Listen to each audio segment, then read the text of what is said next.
तो बुधवार का सत्संग कार्यक्रम तो श्रीमद् भागवतम के ऊपर हम चर्चा कर रहे हैं।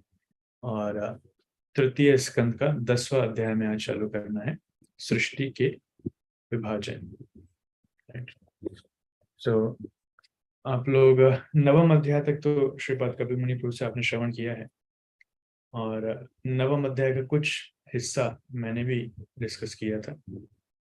इसके अलावा दशम अध्याय चालू करना है। तो इस अध्याय में बेसिकली ये बहुत लंबा समय इसमें नहीं लगेगा, छोटा अध्याय है। तो जैसा हमें पता है, अत्र सर्ग विसर्गश्च, सृष्टि के दो विभाग होते हैं, सर्ग और विसर्ग। सर्ग मतलब प्राइमरी क्रिएशन, विसर्ग मतलब सेकेंडरी क्रिएशन। तो प्राइमरी क्रिएशन जो भगवान स्वयं करते हैं, और विसर्ग मतलब सेकेंडरी क्रिएशन जो ब्रह्मा जी करते हैं। इस चैप्टर में सृष्टि कैसे होती है उसके बारे में वर्णन है, जो विसर्ग वाला पार्ट है, राइट। तो पिछले अध्याय में आपने देखा था कि ब्रह्मा जी तब भगवान से प्रार्थना करते हैं सृष्टि करने के लिए, उनसे आशीर्वाद मांगते हैं। और जब भगवान प्रकट हो जाते हैं, अप्रकट हो जाते हैं, उनसे चर्चा होने के बाद, आशीर्वाद लेने के बाद, उसके बाद यहाँ से चालू होता है। तो विदुर प्रश्न कर रहे हैं मैत्रेय मुनि को कि ब्रह्मा जी ने भगवान के जाने के बाद कैसे सृष्टि की। उन्होंने सुना तो है कि ब्रह्मा जी सृष्टि, जीवों की सृष्टि अपने शरीर और अपने मन से करते हैं, पर किस प्रकार उन्होंने सृष्टि की वो और डिटेल में जानना चाहते थे। तो ये प्रश्न उन्होंने मैत्रेय मुनि से किया, राइट। तो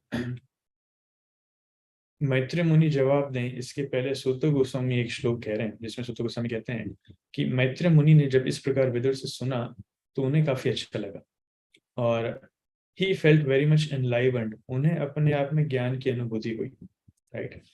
और उन्होंने इस प्रकार इसका उत्तर देना चालू किया। तो श्लोक संख्या 4 से मैत्रेय मुनि के जो उत्तर हैं वो यहाँ पर वर्णन है, राइट। तो इसमें कहते हैं मैत्रेय मुनि कि हे विदुर, भगवान के अप्रकट होने के बाद ब्रह्मा जी ने 100 दिव्य वर्षों तक तपस्या करी। तो पहले तपस्या करी, भगवान आए, अवतरित हुए, उसके बाद ब्रह्मा जी ने फिर दोबारा तपस्या करी 100 दिव्य वर्ष। सो 100 दिव्य वर्ष का जो कैलकुलेशन है, ये एक जीव के लिए तपस्या करने में जो सबसे अधिक काल हो सकता है, the longest period of time which possible is 100 Divya yugas, जो ब्रह्मा जी ने करी थी। इसलिए सृष्टि में सबसे कठोर तपस्या या फिर सबसे लंबी तपस्या अगर किसी ने करी है तो वो स्वयं ब्रह्मा जी ने करी है, राइट। और इस तपस्या के बाद, उसके बाद उन्होंने अपनी सेवा करना प्रारंभ किया। जो भगवान ने उन्हें सेवा दी थी सृष्टि की, वो उन्होंने प्रारंभ किया। तो हम देखते हैं ब्रह्मा जी कोई साधारण व्यक्ति नहीं। ब्रह्मा जी भगवान की भक्ति में भी बहुत श्रेष्ठ हैं, और 4 संप्रदाय में से एक संप्रदाय के वो आचार्य हैं, राइट। और वो अपने उदाहरण से हमें सिखाते हैं। आचार्य शब्द का मतलब ही है कि जो हमें अपने उदाहरण से सिखाए, राइट। उदाहरण से मतलब जो किस प्रकार कार्य करते हैं, वो कार्य करके अपने आचरण से हमें सिखाए। तो ब्रह्मा जी वो व्यक्तित्व है, इसलिए उन्हें साधारण नहीं मानना चाहिए। तो भगवान से आशीर्वाद मिलने के बाद भी, और ब्रह्मा जी ने तपस्या करी, तो उसी प्रकार से जब हम कोई कार्य नियोजित करना चाहते हैं, तो आई रिमेम्बर परम पूज्य श्री श्रीमद् भक्तिचार्य स्वामी गुरु महाराज हमारे कहा करते थे कि devotee means what ever they do is first class. भक्त वो है कि वो जो भी कुछ करते हैं दैट इज फर्स्ट क्लास, प्रथम श्रेणी का होना चाहिए, राइट। इसलिए take your time before doing. कुछ कार्य करने के पहले अपना प्रॉपर समय लीजिए, prepare it nicely and then do it. If needed revise it again and again, but devotees don't do things haphazardly. मतलब भक्त कोई भी चीज ऐसे ही नहीं कर देते। वो जो भी करते हैं क्योंकि वो कृष्ण के लिए कर रहे हैं, तो बड़ी सावधानी पूर्वक वो करते हैं। इसलिए उनका एक ही लक्ष्य रहता है कि किस प्रकार वो जो भी कार्य करें वो प्रथम श्रेणी का हो। देयरफॉर क्योंकि हम कृष्ण के लिए कर रहे हैं, सो उसमें हम आलस नहीं दिखा सकते, या फिर उसके कार्य की सेवा की गुणवत्ता से हम कॉम्प्रोमाइज नहीं कर सकते। We have to do it first class. So यहाँ पर ब्रह्मा जी वही चीज दिखा रहे हैं कि अगर वो अपनी सेवा को फर्स्ट क्लास करना चाहते हैं तो कैसे अपने आप को क्वालिफाई करें। इसके लिए वो कठिन कठिन तपस्या कर रहे हैं, कठोर तपस्या कर रहे हैं। द सेम वे अगर हमको भी जो सेवा मिली है, प्रयास हमें करना चाहिए कि वो सेवा फर्स्ट क्लास हो। और उस सेवा को करने के लिए हमें बैठ करके तपस्या करने की आवश्यकता नहीं है, but we should pray to Krishna through chanting. हरिनाम जप के माध्यम से भगवान से हमें प्रार्थना करना चाहिए, और साथ ही साथ उस सेवा को अच्छे से करने के लिए जो भी तैयारी हमें करना हो, we should do that. Brahma ji इतने शक्तिशाली जीव हैं कि उनको तैयारी की आवश्यकता नहीं है।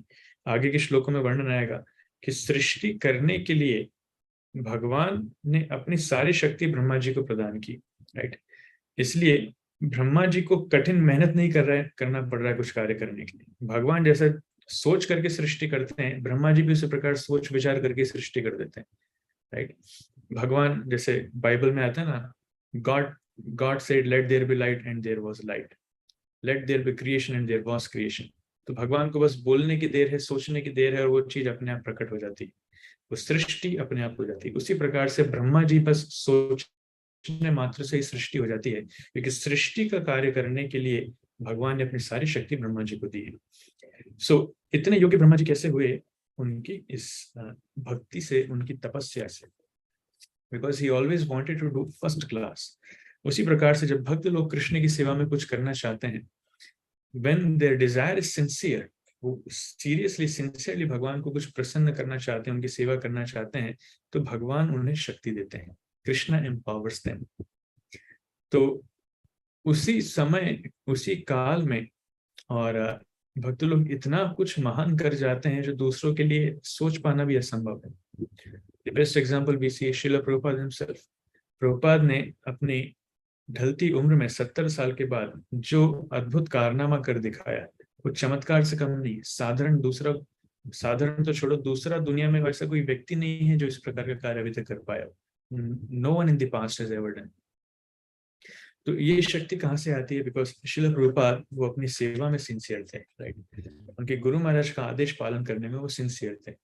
इसलिए उन्होंने, हम देखते हैं जिन लोगों ने, आप सबने अगर लीलामृत पढ़ी है तो उसमें कई जगह वर्णन आता है कि प्रभुपाद कितनी प्रार्थना करते थे, कितनी प्रार्थना करते थे। ठीक है, एक वर्णन आया तो मैं आपको बता देता हूँ कि अद्वैत भवन का एक किस्सा है। कलकत्ता में श्रील प्रभुपाद अद्वैत आचार्य के भवन में प्रार्थना करने गए थे।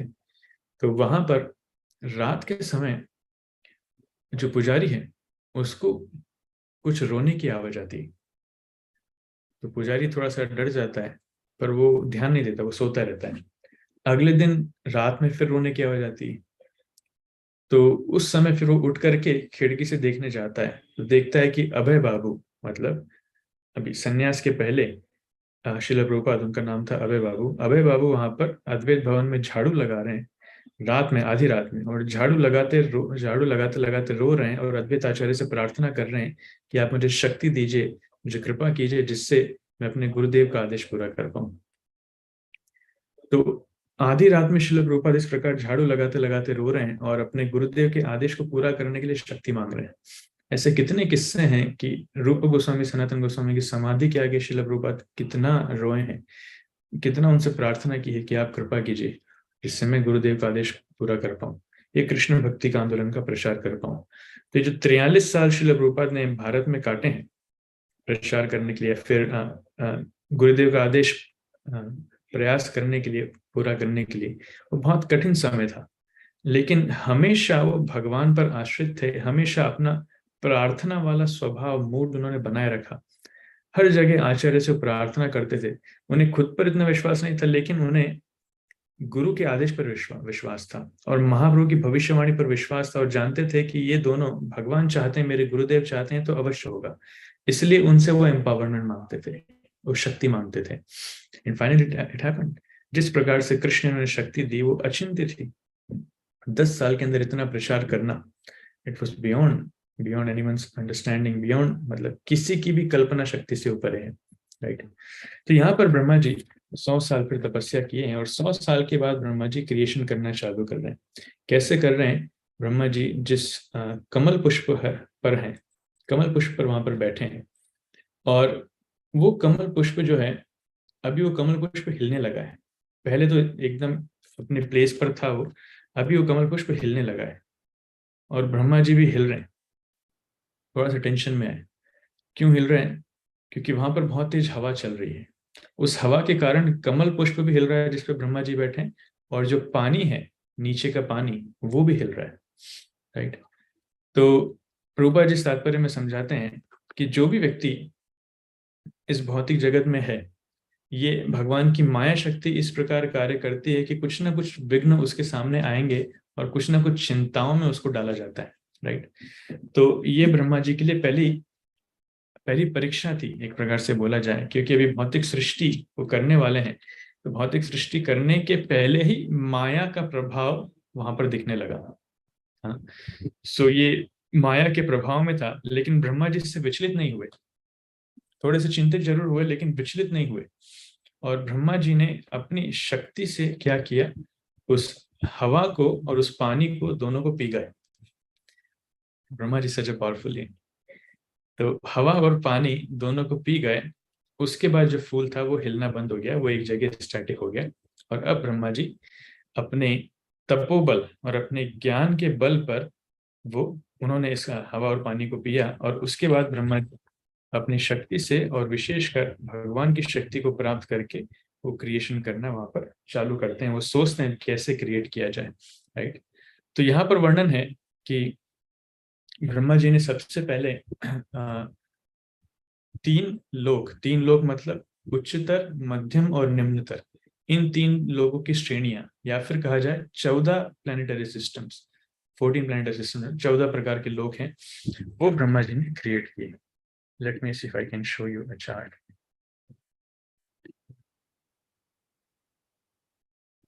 तो सबसे पहले ब्रह्मा जी ने उनकी सृष्टि की, और ये सृष्टि भी काफी सुंदर तरीके से बताई गई है।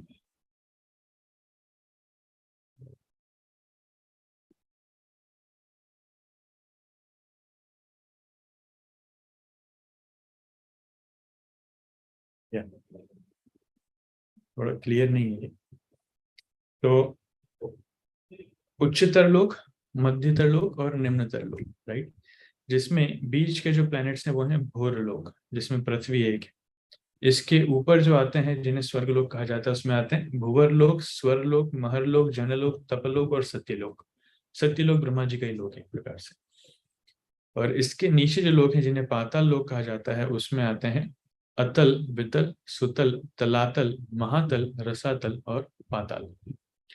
तो ये 7 नीचे और 7 ऊपर, टोटल 14। और बीच में जो है भूर लोक, जो ऊपर से 7वां या फिर नीचे से 8वां नंबर का है। यहाँ पर अर्थली प्लानिटरी सिस्टम्स होते हैं। तो ये 14 प्लैनेट्स ब्रह्मा जी ने क्रिएट किए अपनी क्रिएशन में। राइट। और और ये क्रिएशन उन्होंने कहाँ किया, जो आपने सुना है कि जो कमल है, कमल पुष्प की डंडी के अंदर जाकर के, उस पुष्प के माध्यम से अंदर गए और अंदर जाकर के उन्होंने क्रिएशन करना चालू किया। अब ये डंडी भी ये बहुत विशाल है। हमें लग सकता है बड़ी छोटी सी डंडी में कैसे, नहीं ये साधारण कमल पुष्प नहीं है हमारे यहाँ का, ये दिव्य कमल पुष्प है जो भगवान की नाभि से निकला है। इसलिए उस कमल पुष्प की जो डंडी भी है वो भी बहुत विशाल है, वो पूरे ब्रह्मांड में फैली हुई है। राइट। इसलिए जो सृष्टि है उस ब्रह्मांड के अंदर ही हो रही है। सो इस तरीके से उसका वर्णन आता है। और क्योंकि उनके पास इतनी भक्ति थी, उनका ज्ञान था, इसलिए ब्रह्मा जी इस प्रकार से क्रिएट कर पाए। इस प्रकार से उन्होंने सृष्टि की रचना करी। राइट। और इसमें एक विशेष चीज ध्यान देने वाली ये है, जब छठे श्लोक में वर्णन आता है,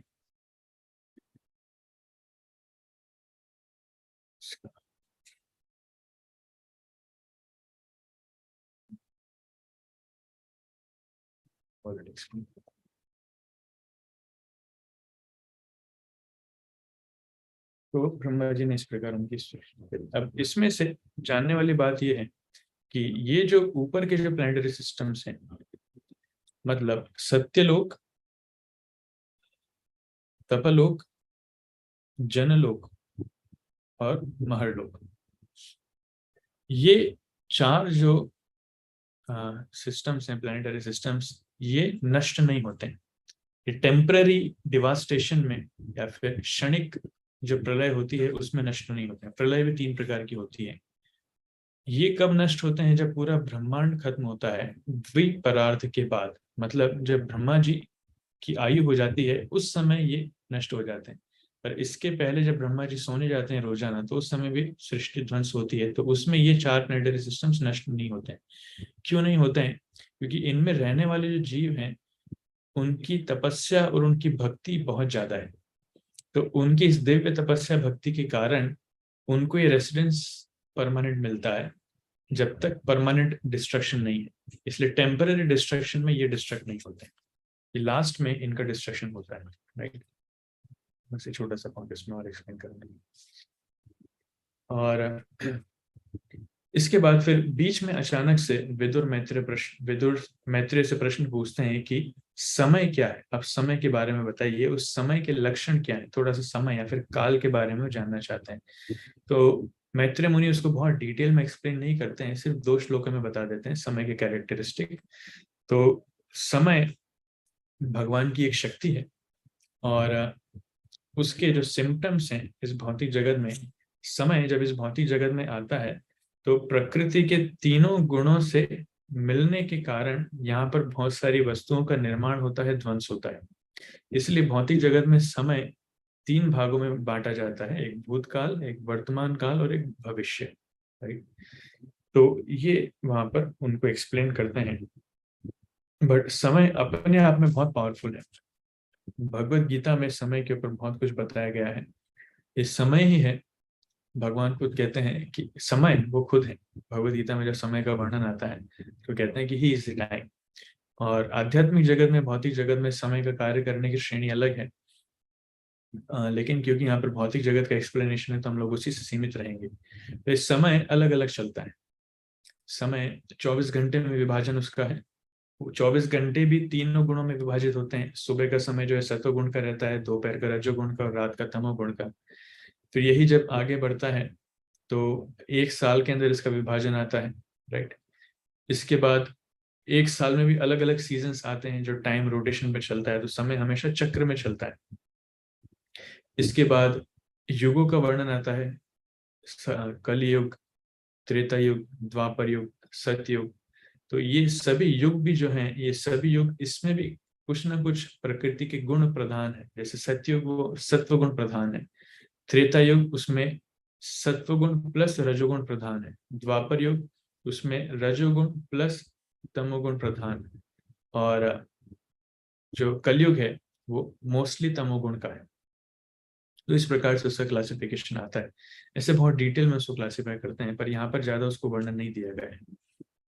और ये समय इम्पर्सनल फीचर है, भगवान की एक शक्ति है, इसलिए समय का कोई रूप नहीं है। ये निराकार है एक प्रकार से।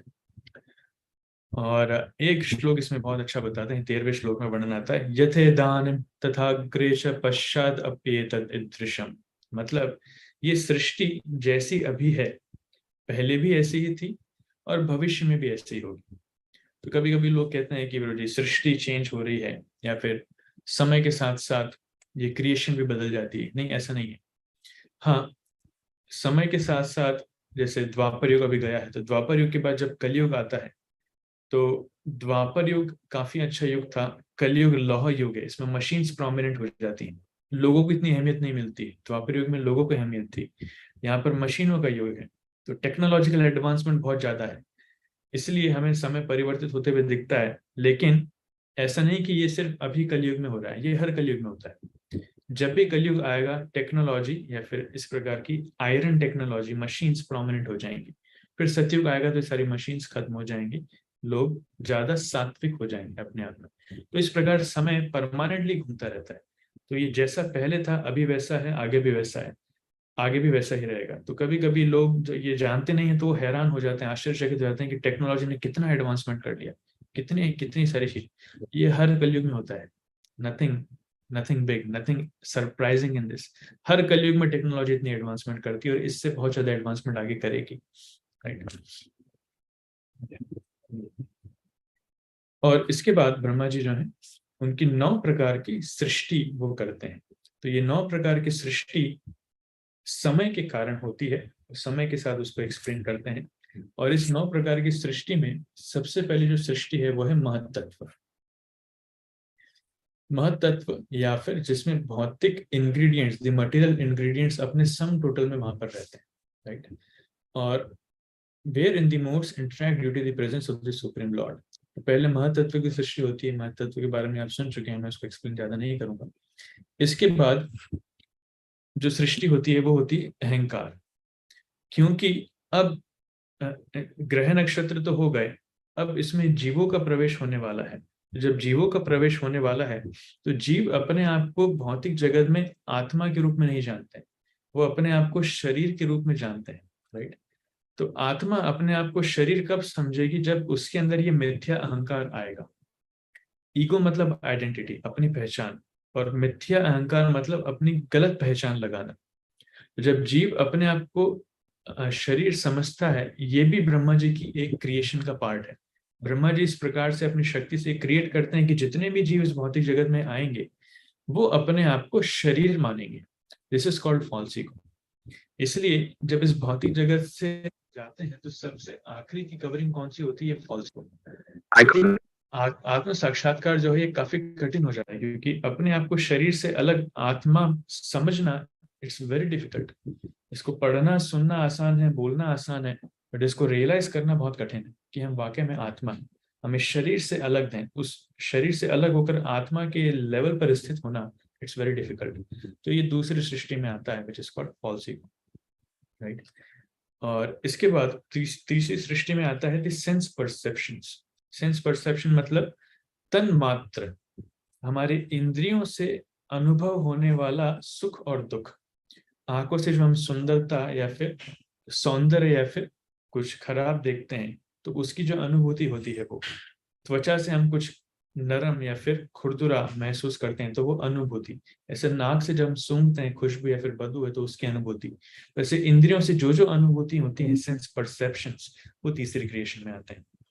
चौथी क्रिएशन में आते हैं ज्ञान और कार्य करने की क्षमता। एक जीव के अंदर ज्ञान प्राप्त करने की क्षमता या फिर ज्ञान और कार्य करने की क्षमता, ये चौथी क्रिएशन में आता है। पांचवी क्रिएशन में आते हैं इस गुणों के मिश्रण के कारण अलग अलग कार्य होते हैं या फिर शरीर के अलग अलग विभाग हैं जो मन के द्वारा प्राधान्यता है, उसको कंट्रोल करने वाले डेमिगॉड्स, देवी देवता। छठी क्रिएशन है इग्नोरेंस या फिर डार्कनेस, अंधकार या फिर अज्ञानता, वो भी एक क्रिएशन है जिसके द्वारा जीव जो वास्तव में कृष्ण का दास है, जो इस भौतिक जगत का उसको कंट्रोल कर सकता है, वो अपने आप को वो एक मूर्ख की तरह कार्य करता है और इस तुच्छ जगत में जीवों की सेवा करता है, एक सेवक के रूप में वो कार्य करने लगता है। This is what his eighth creation is. Hare Krishna Prabhuji. And Dr. Rakesh Gaur came from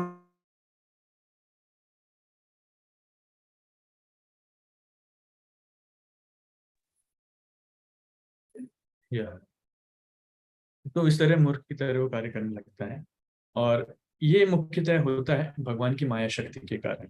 जो महामाया भगवान की जिस इस शक्ति इस प्रकार कार्य करती है कि जीव अपने आप को भूलकर, अपनी पहचान भूलकर दूसरे जीवों की या फिर इस भौतिक प्रकृति में कुछ निकृष्ट तत्वों की सेवा करना चालू करता है। सिंपल सा एग्जांपल है ये। कहने का तात्पर्य है कि जीवात्मा आध्यात्मिक प्रकृति है, इसलिए भौतिक प्रकृति से कहीं ऊपर है। पर जब वो अपने आप को नहीं पहचान पाता तो भौतिक प्रकृति जो उसके नीचे है वो उसकी सेवा करना चालू कर देता है, जबकि उसको उसकी प्रकृति से ऊपर भगवान की सेवा करना चाहिए। तो ये जो कार्य है अज्ञानता, ये भगवान की सिक्स्थ क्रिएशन। इसके बाद भगवान की भगवान मतलब ब्रह्मा जी की सिक्स्थ क्रिएशन है। इसके बाद जो सातवीं क्रिएशन है उसमें आते हैं जीव। जीव मतलब जीव के शरीर अलग अलग, जितनी 84 लाख योनियां बताते हैं उस 84 लाख योनियों के भी विभाजन है। सबसे पहले क्रिएट होते हैं इमूवेबल एंटिटीज, मतलब पेड़ पौधे वनस्पतियां इत्यादि, ये सब अलग अलग जो हिल नहीं सकते। क्रिएशन एक्चुअली होता है पैरों के अनुसार, ये जो हिल नहीं सकते हैं इस प्रकार के पेड़ पौधे इत्यादि सबसे पहले क्रिएशन में आते हैं। राइट। और जो 8वां क्रिएशन है, 8वां क्रिएशन है, उसमें आते हैं निम्नतर योनि वाले जीव, जिसमें जानवर, कीड़े मकोड़े और पक्षी इत्यादि, पशु पक्षी इत्यादि वो सब आते हैं। तो इनके बारे में कहा जाता है कि इन जीवों की, ये जो निम्नतर योनि वाले जीव हैं, इन जीवों की चेतना, इनका ज्ञान सिर्फ 2 चीजों में होता है, एक भूख में और एक प्यास में। इनको और कुछ समझ में नहीं आता है, इनको सिर्फ भूख प्यास लगती है। इनका जीवन भूख प्यास के लिए है, जिस किसी न किसी प्रकार से अपना जो जीवन का ध्येय है, किसी न किसी प्रकार से ये पेट अपना पाले। तो आहार, निद्रा, भय, मैथुन ये सभी जीवों में कॉमन है, पर इनकी चेतना सिर्फ खाने पीने में लग रही थी, आहार में, मेनली आहार में, राइट। इसलिए आप देखेंगे कि इन प्रकार के जीवों को अगर आपको कंट्रोल करना है तो आप इनको खाना पीना देकर के बड़ी आसानी से कंट्रोल कर सकते हैं। फॉर एग्जाम्पल, आप कुत्ते के सामने कुछ खाने के लिए दीजिए तो वो दुम हिलाने लग जाएगा ना, वो आपके पीछे पीछे लग जाएगा। गाय को थोड़ा खाने के लिए दीजिए, एक गाय है, अगर आपने उसको 2 दिन तक खाने के लिए दे दिया तो रोजाना उसी घर पे आएगी। उसको पता चल जाता है कि हाँ मुझे यहाँ पे खाने के लिए मिलेगा, तो रोजाना उसी घर पे आएगी, बार बार रोजाना। यहाँ तक कि शेर को भी खाने के द्वारा कंट्रोल किया जा सकता है। जैसे सर्कस में शेर को कैसे कंट्रोल करते हैं, थोड़ा थोड़ा खाना देते हैं उसको, पहले बहुत पकड़ के बंदी बना लेते हैं, फास्टिंग करवाते हैं कई दिनों तक, वीक हो जाता है, उसके बाद खाना दे दे के उसको ट्रेन करना चालू करते हैं। सेम हाथी का होता है। तो जितने जीव हैं, खाने के माध्यम से उनको कंट्रोल किया जाता है। उसी प्रकार से शास्त्र कहते हैं, महाभारत का वो श्लोक है, आपने सुना भी है कि आहार, निद्रा, भय, मैथुनम च सामान्य मेतद पशुभिर नराणाम धर्मो हि तेषाम् अधिको विशेषो धर्मे न हि न पशुभिः समानम। तो मनुष्य कब मनुष्य माना जाता है, जब उसकी चेतना, उसकी बुद्धि आहार, निद्रा, भय, मैथुन से उठकर धर्म में या फिर भगवान की चिंतन में लगती है, राइट। पर अगर कोई मनुष्य है, वो सिर्फ आहार निद्रा के बारे में सोच रहा है, किस प्रकार खाना मिल जाए, किस प्रकार सोना मिल जाए, किस प्रकार मैथुन जीवन मिल जाए, और इस प्रकार का पशु वृत्ति वाला, तो पशु से श्रेष्ठ नहीं। शास्त्र कहते हैं द्विपाद पशु, हीज 2-legged एनिमल्स, 2 पैरों वाला पशु है, राइट। तो ये 8वीं क्रिएशन है। इसके बाद इसमें बहुत सारे जीवों के उदाहरण है जो यहाँ पर लिखे हैं। इसमें गाय है, बकरी है, भैंस है, हिरण है, और बहुत सारे जीवों के उदाहरण लिखे हैं 3 श्लोकों में। मैं उस पर नहीं जा रहा हूँ डिटेल में, 4 श्लोकों में बल्कि। और then comes the 9th creation. अब इसमें, हाँ, इसमें भी एक और श्रेणी है, वो श्रेणियों के यहाँ पर उदाहरण दिए। इसमें भी किसकी सृष्टि पहले होती है, जैसे जो पेड़ है, पेड़ के जो पैर हैं वो जड़ें हैं, राइट, उसमें विभाजन नहीं है। लेकिन इन जानवरों के पैरों के विभाजन होते हैं कि इनके कितने खुर हैं। सबसे पहले वो जीव आते हैं जिनका 1 खुर है, राइट, और 1 खुर वाले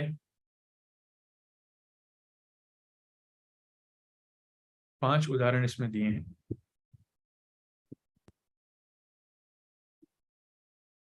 उसके बाद 2 खुर वाले उदाहरण हैं जिनके 2 खुर हैं, मतलब जिनके पैर में विभाजन होता है, राइट। इस प्रकार से पैर चलते हैं ना, 2 खुर। जैसे आपने देखा होगा गाय, बकरी और भैंस, हिरण, इनके 2 खुर होते हैं। इसके बाद आते हैं 5 पंजे वाले, मतलब पंजे में 5 जिनके नाखून है, जिसमें आता है, हाँ, एक एक जो खुर वाले थे उसमें उदाहरण आता है घोड़ा, गधा, इस प्रकार के। और जो जंगली गाय है उनके उदाहरण आते हैं। फिर आते हैं 5 नाखूनों वाले, उसमें उदाहरण आते हैं जैसे कुत्ता है, सियार है, शेर है, लोमड़ी है, और अलग अलग प्रकार के बहुत सारे उदाहरण हैं। तो इस प्रकार से पैरों से चलता है। फिर ये अब इसमें आगे लिखा नहीं है, लेकिन पुराणों में इसका वर्णन आता है कि ऐसे 5 पैरों वाले, फिर 8 पैरों वाले भी आते हैं जिसमें मकड़ी वगैरह के उदाहरण आते हैं, और ऐसे और ज्यादा पैरों वाले भी इसमें उदाहरण, जैसे ऑक्टोपस है वो भी 8 पैरों वालों में आता है। तो पैरों के हिसाब से भी क्लासिफिकेशन उसमें दिया जाता है। इसमें बहुत ज्यादा डिटेल में वर्णन नहीं है, इसमें सिर्फ 3 श्रेणी बताई गई। उसके बाद पक्षियों का सृष्टि। एनीवे, ये सब मिला करके 8वीं क्रिएशन में आते हैं। और 9वीं क्रिएशन जो है, 9th क्रिएशन, उसमें आते हैं मनुष्य। मनुष्य ब्रह्मा जी की 9वीं क्रिएशन है, और ये वो है जो अपना who stock their eatables in the belly, जो अपना खाना पेट में स्टॉक करके रखते हैं। एक बार खाते हैं और कुछ समय तक चलता है, फिर उनको बाद में भूख लगती है। जानवर लोग बार बार खाते हैं, लेकिन मनुष्य एक बार खाता है और काफी लंबे समय तक चला देता है, राइट, इसलिए दे स्टॉक इन देयर बेलीज। तो ह्यूमन बींग्स, लेकिन ये मनुष्य का इसमें वर्णन आ रहा है जो श्लोक में लिखा है, रजो अधिकाः कर्म परा दुखे च सुखमानिनः। इनकी विशेषता है कि ये हमेशा दुखी हैं, they are always busy in the material miserable life, they are always miserable but they think themselves happy. वो हमेशा दुखी हैं लेकिन वो अपने आप को सुखी मानते हैं। दुखे न सुखी माने ना, इस दुखे च सुखी माने ना, ये भौतिक जगत का वर्णन भी है, माया की शक्ति है एक प्रकार से, कि किस प्रकार जीव दुखी है लेकिन वो अपने आप को सुखी मानते हैं। एनीवे, इसको जितना डिटेल में एक्सप्लेन करेंगे उतना जा सकते हैं, बट आपने सब सुन रखा है इसलिए I am not going in details. समय बचेगा तो आज क्वेश्चन आंसर ज्यादा लेंगे। या और जो 10वीं क्रिएशन है, 10th क्रिएशन, उसमें आते हैं जो मनुष्यों से श्रेष्ठ हैं। श्रेष्ठ इन द सेंस उनके पास ज्यादा शक्तियां हैं। तो शक्तियों के लिए उस क्रिएशन में आते हैं डेमीगॉड्स, देवता। इसमें और भी आते हैं, इसमें 8 प्रकार के क्रिएशंस बताई गई हैं, जिसमें आते हैं देवता, पितृ, असुर, गंधर्व, अप्सरा, यक्ष, राक्षस, सिद्ध, चारण, विद्याधर और भूत प्रेत पिशाच। और इसके अलावा सुपर ह्यूमंस, कुछ विशेष ह्यूमंस जिनके पास पावर्स है। ये सब 10वीं क्रिएशन में आते हैं। These are all 10th creation. यहाँ पर यह अध्याय पूरा होता है। इसके बाद मनु के जो डिसेंडेंट्स हैं उनका वर्णन अगले अध्याय में आएगा। पर अगले अध्याय में पहले समय का वर्णन आएगा और उसके बाद क्रिएशन ऑफ कुमारस। तो इतने समय से आप जो थ्योरी सुन रहे हैं लगातार क्रिएशन के ऊपर, फाइनली वो एंड होने को आ रही है। जो बोरिंग थ्योरी आपको सुनने को मिल रही थी रात के समय थ्योरी, और वो भी मुझसे वैसी नींद आने लग जाती है, वो थ्योरी अभी फाइनली खत्म हो रही है। एक चैप्टर और है समय का, the time, calculation of time from the atom. इसके बाद से जो भागवतम की कहानियां हैं, कुमार हैं, फिर कुमारों की सृष्टि, भगवान ब्रह्मदेव का अवतरण, और उसके बाद दीति के ऊपर दीति अदिति वाला चैप्टर, भगवान के धाम का वर्णन, जय विजय को श्राप मिलता है, वो सब वर्णन इसमें चालू हो जाएगा। राइट, तो आप सबकी इतनी लंबी तपस्या, आई गेस 2 साल 2-2.5 साल की जो तपस्या है, 2 साल तो हो चुके हैं शायद, वो अभी यहाँ पर आकर के पूर्ण हो रही है। इसके बाद से भी आपको धीरे धीरे कहानियों के माध्यम से स्वाद मिलना चालू हो जाएगा। So I'll stop here. Thank you so much. Any questions or comments?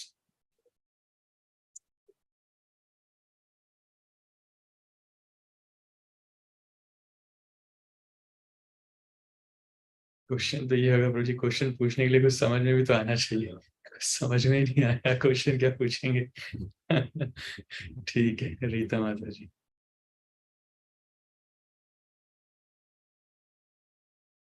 Rita माता जी, कैन यू अनम्यूट?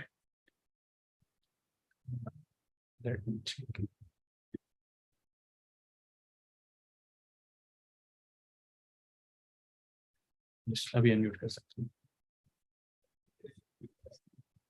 हरे कृष्णा प्रभु जी, दोनों प्रणाम। प्रभु जी, जो आपने बोला कि बीच में सुत गोस्वामी एक श्लोक बोलते हैं, वैसे तो वो विदुर और मैत्री मुनि के बीच में जो भी कथा हो रही है वो कोट कर रहे हैं।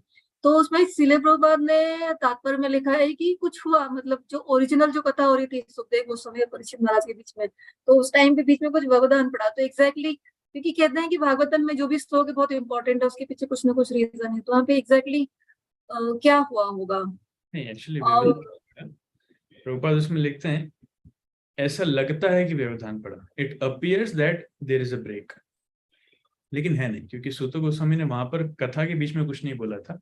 तो सूत गोस्वामी जब नैमिषारण्य के साधुओं को बता रहे थे तो उस समय उन्होंने श्लोक बोला था। पर ब्रेक क्यों लग रहा है? क्योंकि क्वेश्चन पूछा विदुर ने और अगले श्लोक में जवाब आना चाहिए था मैत्रेय मुनि का, मैत्रेय उवाच आना चाहिए था, लेकिन आया सुत उवाच। तो पढ़ने वाले को कंफ्यूजन ना हो इसलिए प्रभुपाद ने क्लैरिफिकेशन दिया उसमें। जी, प्रभु जी एक और क्वेश्चन है कि उसमें प्रभुपाद तात्पर्य में स्टार्ट करते हैं काल निर्विशेष है, तो निर्विशेष मतलब निराकार ना।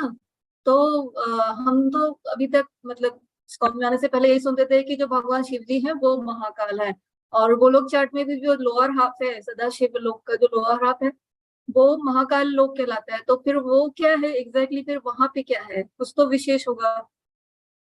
या नेचुरली काल काल एक शक्ति है, उस शक्ति के रूप में वो निराकार है, राइट।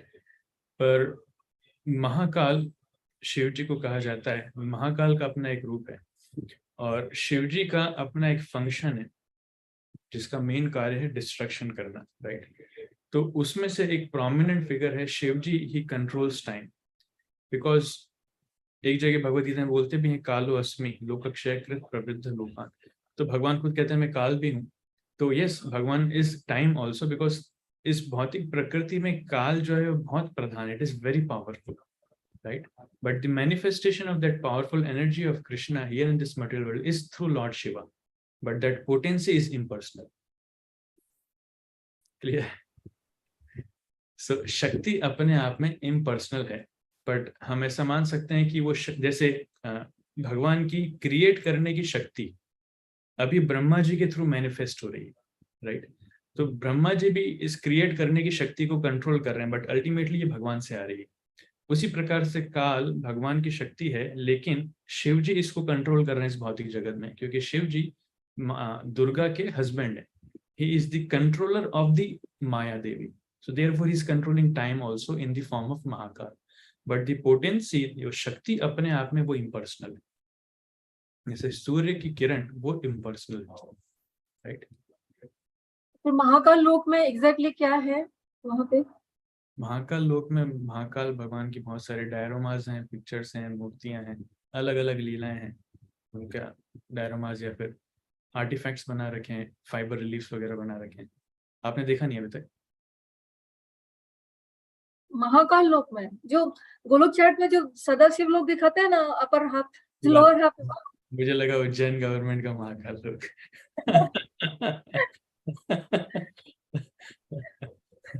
महाकाल लोक में कैलाश पर्वत है, भगवान शिव वहां पर तपस्या कर रहे हैं, अपने परिवार उनका साथ में है, उनके सारे सेवक वहां पर हैं, भूत पिशाच वहां पर है, जो आप देखते हैं टीवी सीरियल वगैरह में, सब कुछ वहां पर है। अच्छा, तो उनके भक्त वहां पे जाते हैं? यस, उनके सेवक बनते हैं, जैसे नंदी उनके भक्त हैं, ऐसे काफी सारे भक्त उनके अनुसार। प्रभु जी, एक छोटा सा लास्ट क्वेश्चन था। उसमें एक श्लोक में जो पेड़ पौधों की सृष्टि, उसमें ये लिखा है कि उनको पेन भी होता है, तो फिर इसलिए पेड़ पौधों को नहीं काटना चाहिए। हाँ, मतलब फिर क्या करना चाहिए? नहीं काटना चाहिए। क्वेश्चन क्या है? क्वेश्चन ये है कि मतलब अभी तक तो सुना था कि पेड़ पौधों में चेतना नहीं होती है, तो अगर चेतना, मतलब चेतना होती है बट वो उतनी नहीं जितनी कि ह्यूमंस की है और एनिमल्स की है, तो फिर उनमें पेन का जो फीलिंग है वो कैसे है? और अगर उनको पेन होता है तो फिर तो हमारा जो भी है पेन वो तो होता उनसे है, ही चलता है। उनको पेन होता है, इसमें लिखा है they have feelings of pain within, अंदर ही अंदर उनको पेन होता है। और अंतः स्पर्शा, एग्जैक्ट वर्डिंग है अंतः स्पर्शा, और इंग्लिश ट्रांसलेशन लिखा है slightly feeling with in, right. तो उनको जो दर्द का अनुभव होता है वो बहुत छोटी मात्रा में होता है। हमको अगर काटा जाएगा तो हमको जितना दर्द होगा, पेड़ पौधों को उतना नहीं होगा, उनको दर्द होगा लेकिन बहुत छोटी मात्रा में, राइट। इसलिए उनको काटने से भी हल्का फुल्का पाप तो लगता है, लेकिन हम जब खाना बनाते हैं तो क्योंकि कृष्ण को भोग लगाते हैं तो वो सारा पाप खत्म होता है। इसलिए गीता में कृष्ण कहते हैं यज्ञ शिष्टा सेना संतो मुच्यंते सर्वकिल विषय भूम जते ते त्वगम पापा ये पश्यंते आत्म कारणात्। तो इसलिए भोग लगाना बहुत जरूरी है। ये तो हमको लग सकता है हम तो शाकाहारी हैं, कोई पाप नहीं कर रहे हैं। शाकाहारी होना कोई बड़ी बात नहीं है, शाकाहारी होने के बावजूद भी बहुत सारे पाप हो जाते हैं, इसलिए भोग लगाना चाहिए।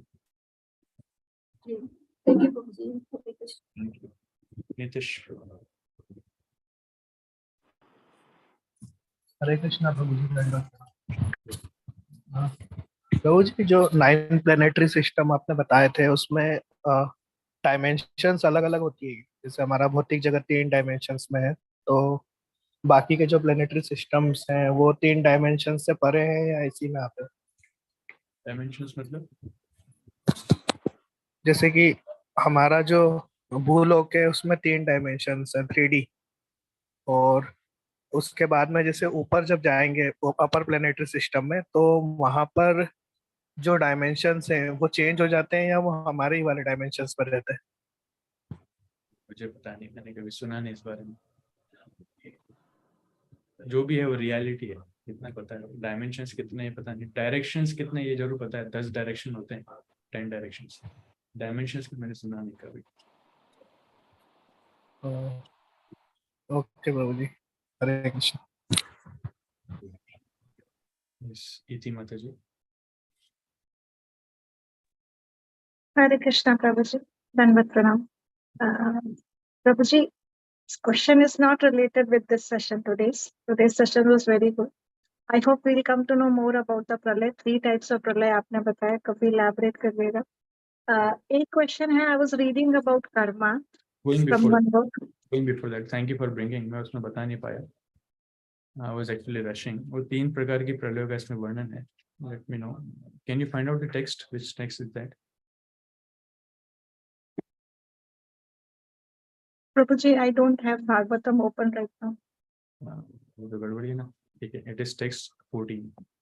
So, 3 kinds of annihilation due to eternal time, the material elements and the quality of one's world. पहला है due to the scheduled time of the annihilation of the entire universe, जब पूरा ब्रह्मांड खत्म होता है. दूसरा है due to the fire which emanates from the mouth of Anant, जब अनंत देव अपने मुख से अग्नि छोड़ते हैं, right. And third is due to one's qualitative actions and reactions. 3 प्रकार की पहला क्या है, जब ब्रह्मा जी रात्रि में सोने जाते हैं तब ब्रह्मांड जो है वो पानी से भरा जाता है, दैट इज फर्स्ट क्रिएशन. वो शेड्यूल टाइम पे होती है.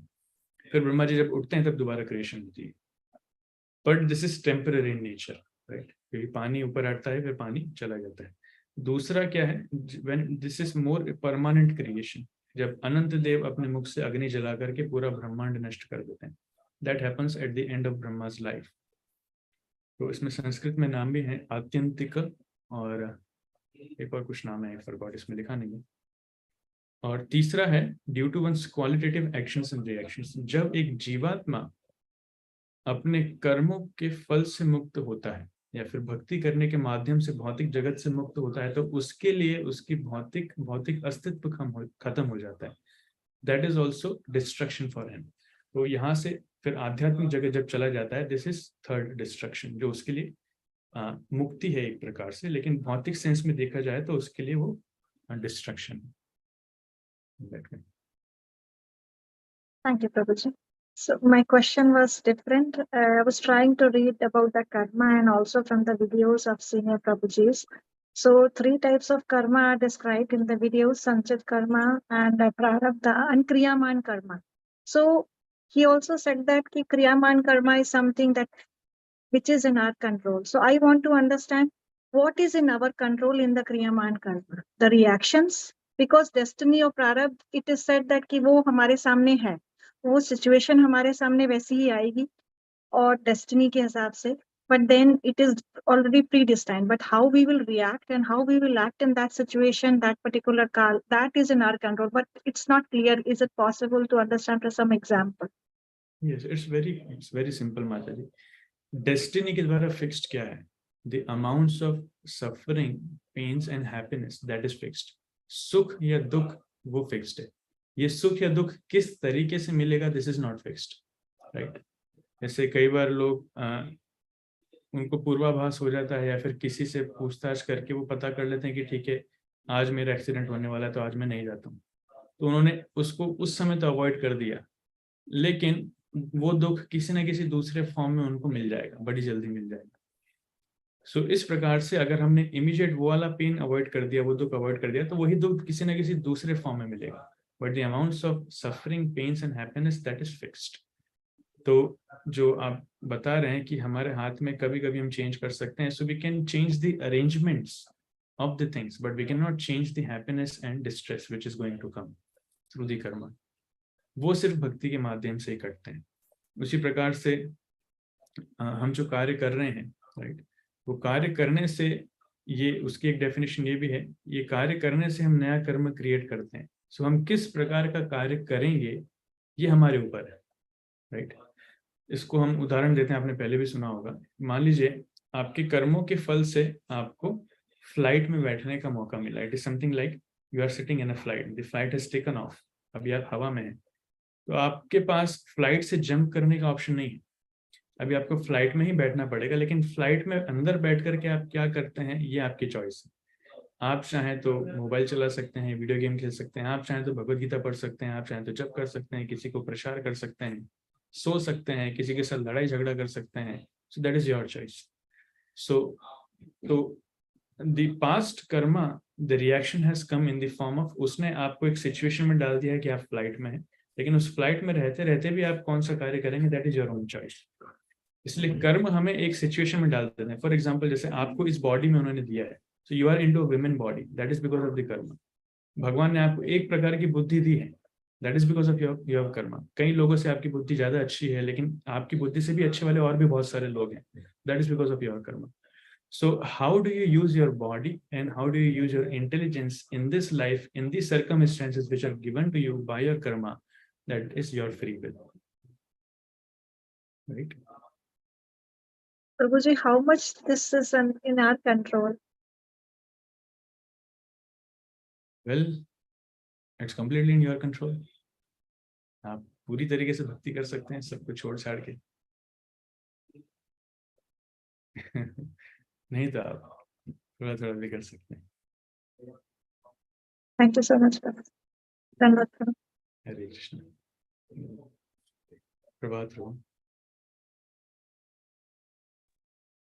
हरे कृष्णा प्रभु जी, दंडवत प्रणाम। प्रभु जी, एक क्वेश्चन था कि जैसे आपने बताया कि वो फूल, कमल का फूल हिलने लगा, पानी वो होने लगा, तो ब्रह्मा जी ने उसे पी लिया, ऐसे उनको भगवान की शक्ति थी। तो जैसे ब्रह्मा जी जैसे श्रेष्ठ जीव या नारद जी जैसे श्रेष्ठ भक्त जो हैं वो भी माया से प्रभावित हो जाते हैं, जो कि हमेशा भगवान के साथ रहते हैं। तो हम लोग तो बद्ध जीव हैं, इस उसमें रहते हैं, मृत्युलोक में रहते हैं, जहाँ पे पग पग पे माया का सामना होता है। तो हम किस तरह से अपने आप को ज्यादा अच्छे तरीके से भक्ति करें, या किस तरह क्या ऐसा करें कि इस माया से हम दूर होते जाएं? ऐसा कुछ प्रभु जी प्लीज बताइए। नहीं, हम हमारे प्रयास से नहीं हो सकते, इट्स नॉट पॉसिबल। दैवी यशा गुणमयी मम माया दुर्दया मामेव ये प्रपद्यन्ते मायामेतां तरन्ति। तो हमारे प्रयासों से माया शक्ति को पार कर पाना या जीतना ये बहुत कठिन है, असंभव के बराबर है। लेकिन जो भगवान की शरण लेता है, भगवान की कृपा से वो जरूर पार हो सकता है। इसलिए हमारे लिए सिर्फ एक ही मात्र रास्ता है कि हम कितने सिंसियरली, निष्कपटता से भगवान की शरण लें। जितनी निष्कपटता से हम भगवान की सरल शरण लेंगे, भगवान हमारा उद्धार करेंगे। This is the only way possible, otherwise और कुछ नहीं, दूसरा संभव नहीं। Thank you Prabhu ji. Samarth, you have a question या फिर ऐसे हाथ ऊंचा किया? यस प्रभु जी, धन्यवाद प्रणाम। हाँ, दो कनेक्शन है, एक कनेक्शन दूर रखिए थोड़ा। प्रभु जी, मुझे एक क्वेश्चन था। हाँ, दादी को बोलो कि है ना, विष्णु भगवान से उनके पेट में से कमल का फूल निकला, तो है ना ब्रह्मा देव निकले। तो मुझे ये समझ नहीं आया, जब वो निकले तब मतलब विष्णु भगवान ने ब्रह्मा देव को क्या बोला? कुछ बोला होगा? हाँ, पहले तो कुछ नहीं बोला, फिर ब्रह्मा जी सुनना चाहते थे, कुछ तो बोलेंगे भगवान, इसलिए उन्होंने तपस्या करी। फिर भगवान ने जो बोला वो पूरा चैप्टर है, वो पिछला वाला चैप्टर था। भगवान ने उनको कहा था कि आपको सेवा करना है, और सेवा ये है कि आपको क्रिएशन करना है इस मटेरियल वर्ल्ड का। तो वो उन्होंने उनसे बोला, फिर उन्होंने उनसे आशीर्वाद मांगा, फिर भगवान ने उनको आशीर्वाद दिया, इसलिए अभी वो सेवा करना चालू कर रहे हैं क्रिएशन की। ओके, थैंक यू, धन्यवाद प्रणाम। हरे कृष्ण। संध्या माता जी।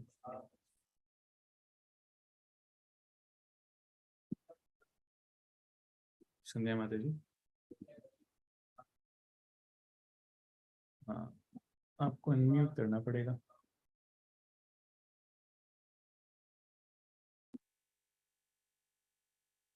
अनम्यूट नहीं हुआ है, जस्ट अ सेकंड।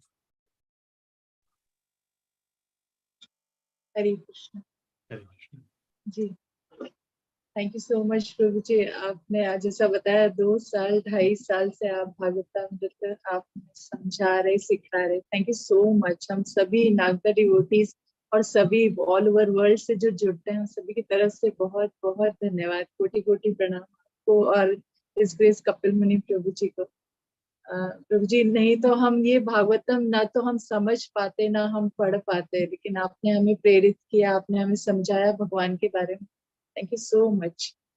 प्रभु जी, आज के सेशन में आप बता रहे थे कि 9th जो क्रिएशन है वो मनुष्य है ना, मनुष्य, ब्रह्मा जी ने मनुष्य क्रिएट किया। उसके बाद आपने, मतलब आई कुडंट हियर प्रॉपर्ली, आपने कहा कि डेमी गॉड्स भी बना, ऐसा? डेमीगॉड्स 10th क्रिएशन, देवता। जी हाँ, वो 10th क्रिएशन में आते हैं, 10वीं अच्छा, वो क्रिएशन। 10th, अच्छा 10th क्रिएशन में डेमी गॉड्स। और प्रभु जी जो ऋषि मुनि और ये सब जो है, ऋषि मुनि एक्चुअली वो मनुष्यों में ही आते हैं। वो अपनी योग शक्ति या फिर तपस्या के बल पर धीरे धीरे ऋषि मुनि की स्टेज तक जाते हैं, और वो मनुष्यों की कैटेगरी में ही आते हैं। जी जी। तो प्रभु जी, जैसे ये एक ब्रह्मा जी का वर्णन हुआ है, जैसे हम भागवतम जी में पढ़ते हैं कि एक ऐसा इंसिडेंट आया है 13वें अध्याय में 10th कैंटो में, कि जब भगवान कृष्ण बहुत सारे ब्रह्मा का वर्णन करते हैं। जब एक ब्रह्मा जी जाते हैं मिलने के लिए तो बहुत सारे ब्रह्मा का वर्णन करते हैं। तो प्रभु जी, ये ब्रह्मा जो कमल पर जो निकले हैं वो तो हमने एक के बारे में समझा, लेकिन ये जो इतने सारे जो ब्रह्मा है, ये क्या अलग अलग समय पर प्रकट होते हैं या कैसे, क्या होता है प्रभु जी? या ये कंटिन्यूअस प्रोसेस है। ये अच्छा क्वेश्चन है। क्रिएशन और डिस्ट्रक्शन अलग अलग यूनिवर्सेस में कंटिन्यूअस प्रोसेस है। जैसे एक बुलबुला खत्म हुआ तो दूसरा बुलबुला आएगा, कोई वो खत्म हुआ तो तीसरा, so it goes on and on and on, वो हमेशा चलता रहता है। इसलिए एक प्रकार से देखा जाए तो भगवान की भौतिक सृष्टि ये टेम्पररी है, लेकिन क्योंकि कंटिन्यूअस है, नष्ट होती रहती है, बनती रहती है, तो इसलिए शक्ति अपने आप में परमानेंट है। ये मटेरियल क्रिएशन अपने आप में रहती है हमेशा, राइट। एक ना एक समय हमेशा कहीं ना कहीं किसी न किसी यूनिवर्स में रहेगी, इसलिए इट कंटिन्यूसली गोज ऑन। और इसका दूसरा वर्णन ये भी है, भगवान कृष्ण ब्रह्मा जी के दिन में जो 1000 चतुर्युग होते हैं उसमें एक बार आते हैं, राइट। तो भगवान की जो लीला है वो भी नित्य लीला कही जाती है भौतिक जगत में। क्यों? क्योंकि अभी एक यूनिवर्स में हुई तो इसके बाद दूसरे यूनिवर्स में होगी, फिर तीसरे में होगी, फिर चौथे में होगी। सो कंटिन्यूसली कृष्ण कहीं ना कहीं किसी न किसी यूनिवर्स में अवतार लेकर के अपनी लीलाएं कर रहे हैं। उसी प्रकार से चैतन्य महाप्रभु किसी दूसरे यूनिवर्स में अवतार लेकर के अपनी लीलाएं कर रहे हैं। हमारी दृष्टि से वो अगोचर हो जाते हैं, लेकिन किसी दूसरे यूनिवर्स में कंटिन्यूस चलती रहती हैं। So therefore it is a continuous process. अलग अलग यूनिवर्सेस में कभी क्रिएशन हो रही है, कभी डिस्ट्रक्शन हो रहा है, कभी कोई अवतार है, कभी दूसरा अवतार है, कभी तीसरा अवतार है, कभी सत्युग के कहीं है, कभी कलयुग है। इस प्रकार से चलता रहता है कालांतर में। जी प्रभु जी। तो प्रभु जी, ऐसा भी सुना है कि जो इंद्र है, जो ब्रह्मा जी है, ये मतलब इंद्र की एक पदवी होती है, it is a post. Yes, Indra is a post. It is a post. अभी जो इंद्र हैं ये कुछ समय के लिए हैं, जब इनकी पोजीशन चेंज होगी तब दूसरे व्यक्ति इंद्र बनेंगे। Even Vyasadev also is a position. तो ये प्रोमिनेंट पोजीशन जिसमें क्वालिफाइड लिविंग एंटिटीज जाकर के सेवा करते हैं।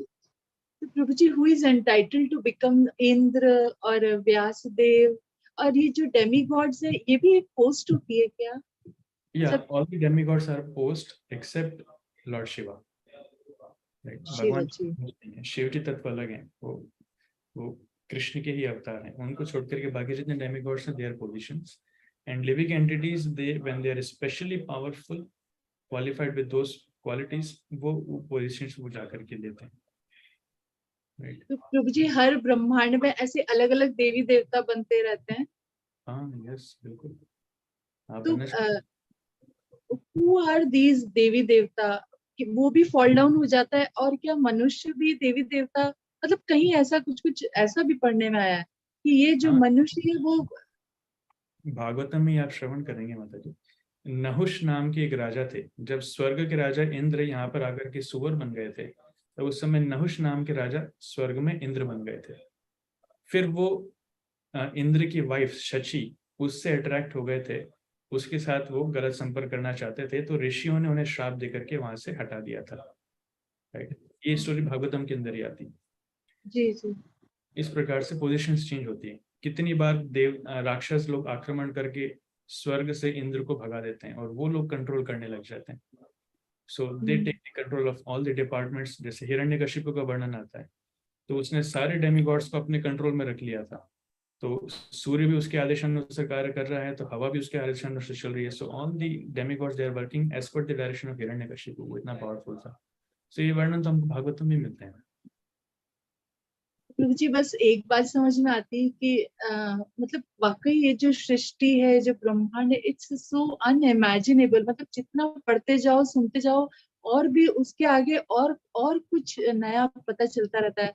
एंड सब कुछ चेंजेबल है, लेकिन बस एक कृष्ण ही ऐसे हैं जो परम पुरुषोत्तम है, जो सुपर कंट्रोलर होकर सारे ब्रह्मांडों के ऊपर राज करते। करेक्ट है ना?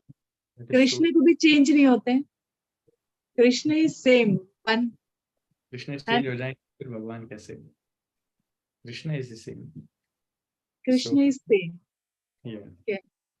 जहां तक अमेजिंग की बात है, आश्चर्य की बात है, तो सिर्फ यूनिवर्स के बड़े स्तर पर नहीं, अगर हम इसको स्मॉल छोटे स्तर पर भी देखेंगे तो वो भी आश्चर्य है। जैसे अगले इसमें आएगा कैलकुलेशन ऑफ टाइम, पर भगवान छोटे से छोटा अणु परमाणु रूप में भी क्रिएशन कैसे करते हैं। अमीबा, सेल्स वगैरह, वो भी तो अपने आप में एक आश्चर्य है। राइट, हमारी बॉडी में there are innumerable trillions and trillions of cells, वो भी आश्चर्य है। ऐसे trillions and trillions of living entities are there within our body, लेकिन एक जीवात्मा इस पूरे शरीर को प्रिडोमिनेट करके रखा है। तो इस शरीर के अंदर एकदम स्मॉल लेवल पर हम जाएं तो भी आश्चर्य है, ऐसे इस यूनिवर्स में मैक्रो लेवल पे जाएं तो भी आश्चर्य। भगवान की क्रिएशन सब कुछ है। इवन जैसे आपको दूसरा आश्चर्य बताते हैं कि हम आंखों से देख पा रहे हैं। हम कैसे देख पा रहे हैं? What is that power of vision? भले आंखें तो दूसरों के पास भी है, लेकिन बहुत लोग नहीं देख पाते हैं जो अंधे हैं। दे हैव द आईज, आंखें खोलेंगे बराबर दिखेंगी, but they can't see it. So वो शक्ति, देखने की शक्ति कैसे कार्य करती है, वो भी अपने आप में आश्चर्य है। ऐसी नाक से सूंघने की शक्ति कैसे कार्य करती है, वो भी अपने आप में आश्चर्य है। फूलों में सुगंध कैसे आती है, वो भी अपने आप में आश्चर्य है। एक प्रजाति के फूल एक ही प्रकार की सुगंध देते हैं। रोज है तो रोज की सुगंध देगा, गेंदा है तो गेंदे की देगा। तो अलग अलग फूल एक ही प्रजाति की सुगंध देते हैं, वो भी अपने आप में आश्चर्य है। How does it creates? जमीन में उपजाऊ क्षमता, द एबिलिटी, वो भी एक आश्चर्य है। इस मिट्टी में कैसे उपजाऊ क्षमता है? भगवान की क्रिएशन में हम जितना डीप में जाएंगे, हम हर जगह आश्चर्य ही आश्चर्य देखेंगे। It's miraculous, everything is miraculous. लोग बोलते हैं हमें जादू दिखाइए, अरे आप देखिए आंखें खोल करके हर जगह जादू चल रहा है भगवान का।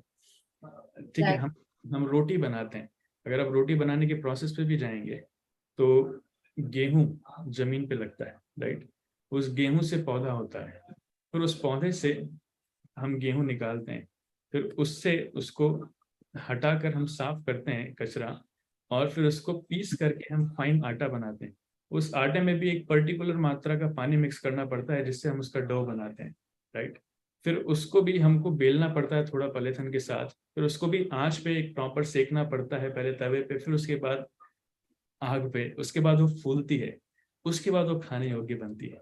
तो it's a very long process. एक चपाती जो हम खाते हैं, हम कई बार इतना इमेजिन नहीं कर पाते हैं, लेकिन it's a very long process. एक चपाती को इस प्रोसेस से गुजरना पड़ता है। तो इतनी सारी प्रोसेस में इन्वॉल्व हैं, हम हर जगह देखेंगे। मिट्टी, गेहूं का बीज, पानी, सूर्य की रोशनी, अग्नि, ह्यूमन लेबर, ये सब कुछ आश्चर्य है। ये हमने क्रिएट नहीं किया, it is coming from Krishna. सब कुछ आश्चर्य अपने आप में। हम बस खा के टेस्ट कर लेते हैं, अरे मम्मी रोटी अच्छी नहीं बनी, आज खराब बनी है, जल गई, आज कच्ची है, आज ठीक है। Like we comment on it, but it is miraculous.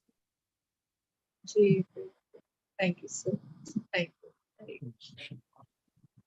Gita माता जी।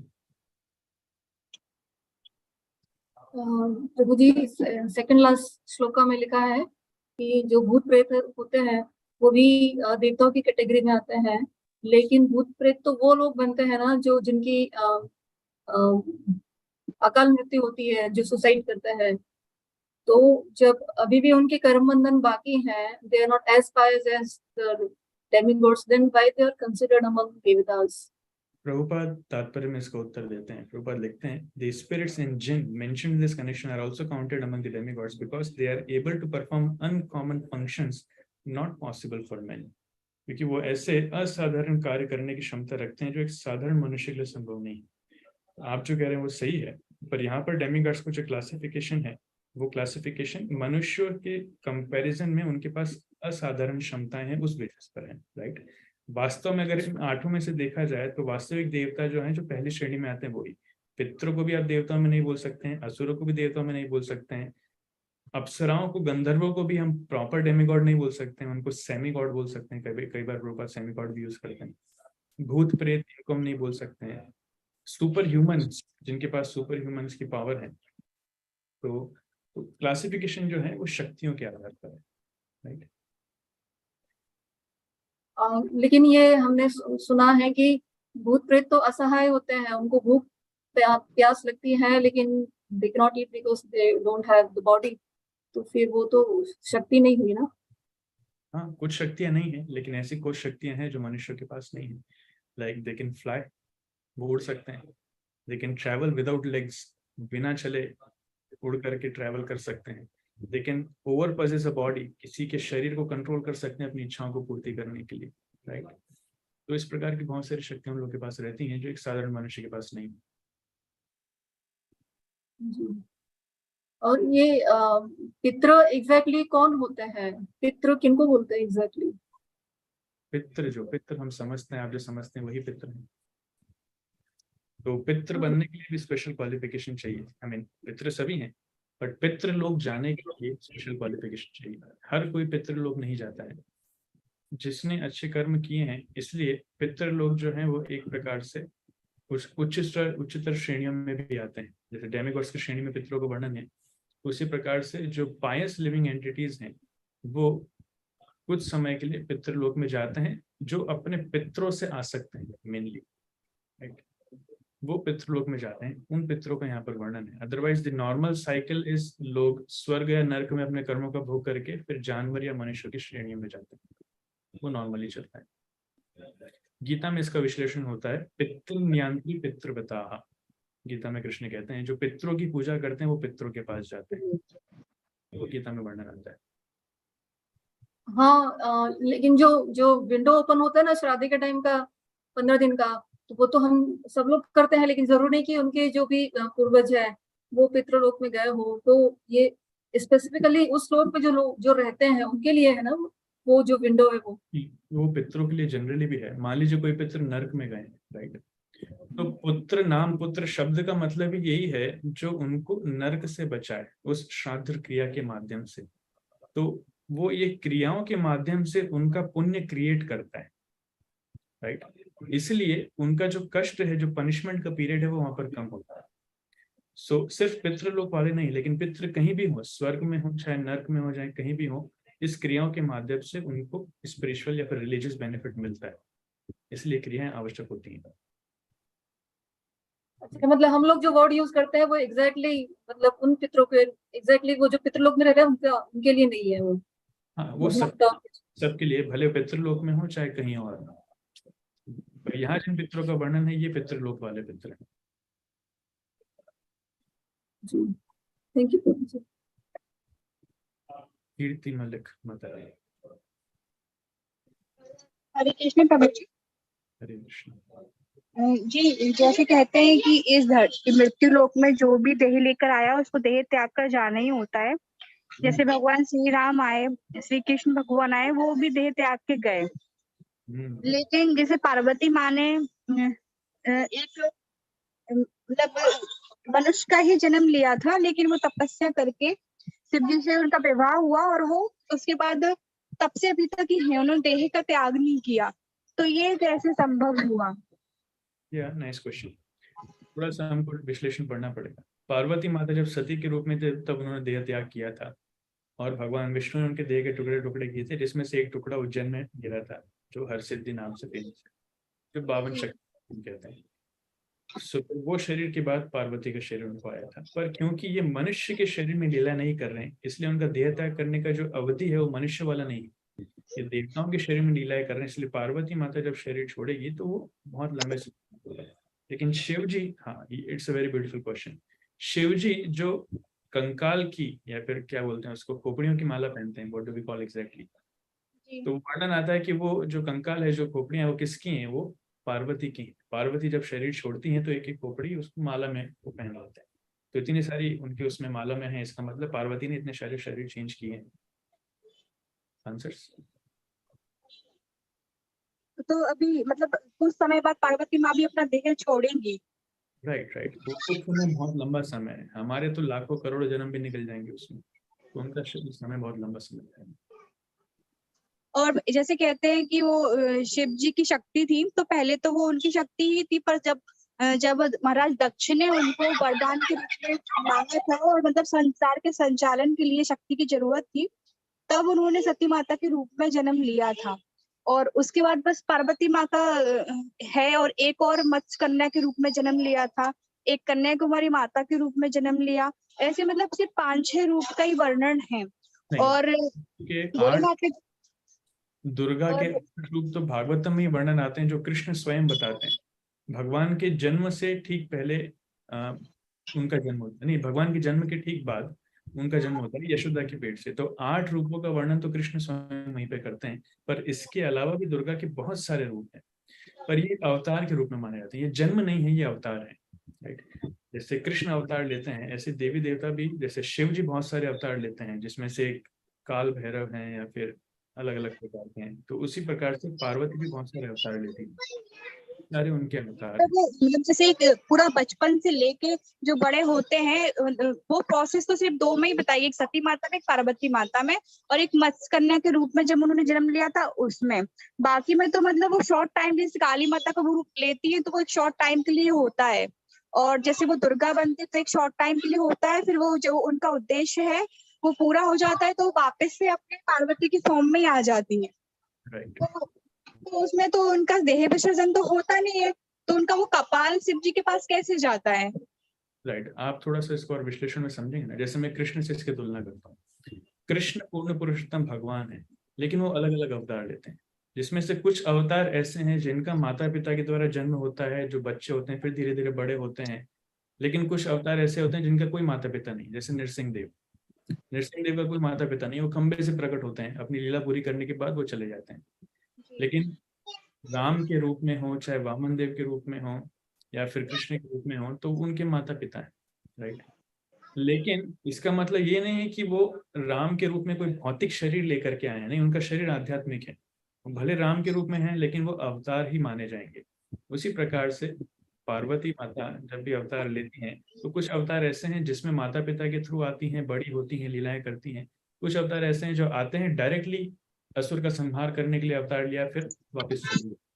तो वो वाले इसमें क्लासिफिकेशन काउंट नहीं हो रहे हैं, वो जो शरीर का बताया था खोपड़ी वाला। पर मेनली जो पार्वती का ओरिजिनल है, जो बॉडी, ओरिजिनल पार्वती, जिनके सारे अवतार पार्वती के आते हैं या फिर दुर्गा के आते हैं, उनकी मेन बात हो रही है। तो वो जब रहती हैं तब उनका एक सिर उस माला में आता है, फिर उनके जाने के बाद तो जो पार्वती है वो नित्य शिव की संगिनी, तो भले अपना पार्वती का शरीर छोड़ देंगी, लेकिन बाद में जब दूसरा शरीर जाएंगे तो वो पार्वती का ही होगा वापस। तो इस प्रकार जो हमेशा शिव जी की नित्य संगिनी या फिर शक्ति के रूप में रहती है, हमेशा पार्वती के शरीर में ही रहती है।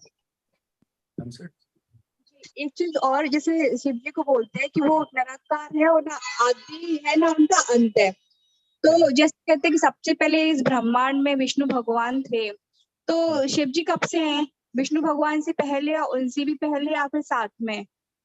शिव जी हैं, चाहे विष्णु भगवान है, चाहे जीवात्मा, इवन आप हम सब भी आत्मा की कैरेक्टरिस्टिक भी आप पढ़ेंगे तो वो भी ना उनका अंत है ना आदि है, वो भी अजन्मा है। तो ये सभी के सभी हमेशा से रहते हैं, तो पहले कौन बाद में कौन, हर एक जीव, भगवान शिव, भगवान विष्णु, सब हमेशा साथ में ही है। पर श्रेष्ठ कौन है, उस श्रेष्ठता की दृष्टि से देखा जाए तो कृष्ण या विष्णु श्रेष्ठ हैं, और वही कृष्ण या विष्णु अपने आप को जब सृष्टि के ध्वंस करने के लिए एक्सपांड करते अवतार लेते हैं तो वो शिव जी के रूप में आते हैं। एक प्रश्न और, जैसे आपने प्रलय का बताया 3 प्रकार के होते हैं, तो जैसे सतयुग में एक प्रलय आया था, वो किस श्रेणी में आया? जैसे आपने बताया जल से पूरा भर जाता, उसमें तो पूरा जल से ही भर गया था और लोग जो व्यक्ति थे वो अपने धर्म से विमुख भी हो गए थे, तो वो प्रलय किस श्रेणी में आएगा? नहीं, वो प्रलय नहीं है, वो सिर्फ कालांतरण है। समय के अंतर के साथ, समय के चेंज होने के साथ लोगों का मनोभाव चेंज होता है। पर सतयुग से त्रेता में जाते हैं तो कोई प्रलय नहीं होती। जैसे द्वापर, कृष्ण जब चले गए तब द्वापर युग खत्म हो गया और कलयुग चालू हो गया, तो कोई प्रलय नहीं हुई उस समय। समय चेंज हो गया, अपने आप लोगों की आयु कम होने लगी, लोगों की स्मृति कम होने लगी, लोगों में बुरे गुण नहीं, होने लगे। जैसे सतयुग में सुना था ना कि प्रलय आया था, फिर जो मनु थे उन्होंने मतलब एक जोड़ा इकट्ठा करके एक नाव में रखा था, फिर मछली बन के विष्णु भगवान आए थे, फिर उनकी नैया पार लगा के फिर दोबारा से सृष्टि का मतलब निर्माण हुआ था, तो वो क्या था? हाँ, वो मनवंतर, जब मनु चेंज होते हैं तो बीच का जो समय होता है, जो ब्रह्मा जी के, वो जो आत्यंतिक प्रलय है, जिसमें मैं बताया था ना कि ब्रह्मा जी रात्रि में रहते हैं, उसके बाद वो प्रलय करते हैं टेम्पररी, उसके बाद जब सुबह उठते हैं तो दोबारा क्रिएशन करते हैं। तो उसके बीच का पीरियड है वो, लेकिन वो हर सतयुग में नहीं होता है, ऐसे 1000 में से एक सतयुग में होता है। Right, thank you Prabhu ji. Thank you. Last question Babita माता जी। हरे कृष्ण प्रभु जी, पांचांग प्रणाम। हरे कृष्ण। जैसे अभी आपने बताया है कि पितृलोक जब पितृलोक में चले जाते हैं तो उनके बच्चे यहाँ पे श्राद्ध वगैरह करते हैं, तो उनको उस नरक से या दूसरे उससे मुक्ति मिल जाती है। लेकिन जिनके बच्चे नहीं होते हैं, मतलब जो मतलब नहीं कर पाते हैं, तो उनका क्या होता है? उनका किस टाइप से मुक्ति मिले? जो जीते जी अगर कुछ कर लें, मतलब खुद ही कुछ कर लें, या फिर मतलब कैसे मुक्ति मिलेगी उनको, जिनके बच्चे नहीं होते हैं या जिनके बच्चे होते हुए भी नहीं करते हैं श्राद्ध पक्ष में कुछ, तो उनका कैसे होगा प्रभु जी? इसलिए बच्चों पर डिपेंडेंट नहीं होना चाहिए, विशेषकर कलयुग में तो बच्चों पर डिपेंडेंट नहीं हो सकते। बच्चे क्या करेंगे क्या नहीं करेंगे उनका कुछ भरोसा नहीं। तो भगवान की भक्ति एकमात्र उपाय है। देवर्षि भूताप्त नृणाम पितृणाम न किंकरो नायम ऋणीचराजन सर्वात्मनाय शरणम शरण्यम गतो मुकुंदम परिहृत्य कर्तम। तो कहने का तात्पर्य है कि जब एक जीव भगवान मुकुंद या कृष्ण की भक्ति करना चालू करता है तो वो सभी ऋणों से मुक्त हो जाता है। देव ऋषि भूत आप्त नृणाम पितृणाम राजन न किंकरो नायम ऋणीश राजन, तो 7 प्रकार के ऋणों का वर्णन है। राइट, तो भगवान की भक्ति करने से एक जीव सभी प्रकार के ऋणों से मुक्त हो जाता है। उसके बाद वो इस प्रकार की जो प्रक्रिया है, श्राद्ध की प्रक्रिया है या फिर अन्य अन्य प्रकार की प्रक्रिया, उस पर डिपेंडेंट नहीं। इसलिए